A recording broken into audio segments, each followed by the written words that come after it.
Hi, here we are on Lineas with Patrick Watson, right? So, Patrick, what brought you here to this event, New Ventures Colombia? Well, I work for a company called IDEV International, which is a consultancy company that has an investment banking side to it. So we work with around about 50 social impact investment funds kind of globally, and then we have a database of over 120 impact investment funds in addition to that. So we're always looking for decent investment opportunities in the countries that we're working on, and our focus is South America and Eastern Africa.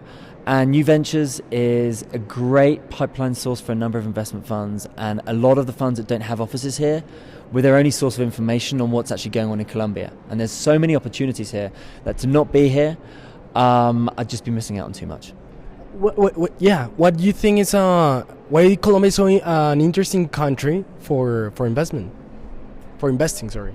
I don't know. I think it must be something to do with, well, one, the culture. Two, I think the regulations that the government has implemented over the last 5 or 6 years. I don't know specifically what regulations they've implemented, but there's been something that they've done over the last 6 or 7 years that has effectively made it so much easier for companies to kind of start up. I think that what they've done is effectively taken away a load of the bureaucracy.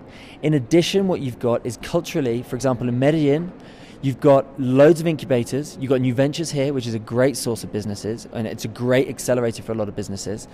And like I said, in Medellin, you've got a number of these kind of incubators, accelerator projects, which are helping the business infrastructure create a number of really interesting businesses to invest in. So, I mean, it's a cultural thing, but it's also to do with the regulatory changes over the last kind of 5 or 6 years. What do you think it's what's the key ingredient you could say about from being a good entrepreneur? What's a good a key quality that an entrepreneur should have? I would say a key quality, two key qualities that you need to have, both of them. Passion about your product, about what you're selling, but you need to be realistic. Because the one big thing that we see is a lot of entrepreneurs presenting this hockey stick growth that they've had next to zero sales over the last 3 years, but all of a sudden next year the sky's the limit with what they're going to achieve growth-wise. So how you tell those people that they are lying? No, because they're not lying. They're just being very optimistic.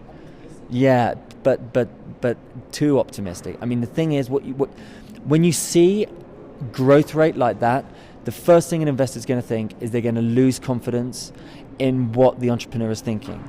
So the entrepreneur really needs to kick the tires on every assumption that they're making about their forecast growth, and then they need to discount that to make it as realistic as possible. Because an investor would much rather invest in a company that's going to grow at 5 to 10% per annum for the next 5 years, that's believable, than 50%, 100% per annum for the next 5 years, that's not believable. Because it's quite often binary. If you don't achieve that 50% because you're trying to get this one big contract, then you don't grow at all, and they've lost their investment return.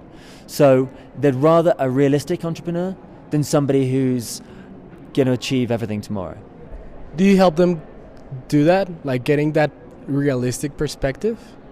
Yeah. Is that part of your job? That's part of what we do.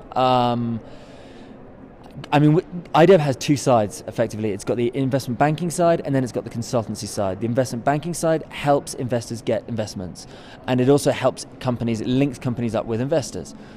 The consultancy side, what we do in the consultancy side is we help strengthen businesses. So we help strengthen the management structure.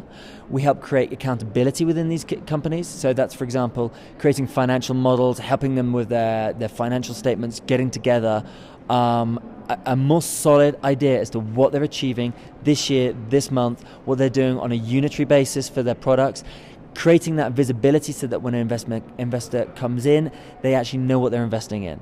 In addition, we help with market entry strategies, looking at kind of how to position your product in the market. It's a typical management consultancy company, but with a focus on companies that have a positive social and environmental impact. One last question. What do you think what's the key for being successful, or like your success that you have achieved until like now? The key to being successful. I would say it comes back to it. you've got to love what you do. Pretty simple. You've got to love what you do. If you don't love what you do, you're going to hate yourself every day. So you've got to love what you do, and then you'll be happier, working harder, working longer, doing things that you wouldn't necessarily want to do just because the end goal is something that you're passionate about. And if you've got that, then I think you've got the right ingredients to be successful. Thank you very much, Patrick. Cheers. Thank you very much.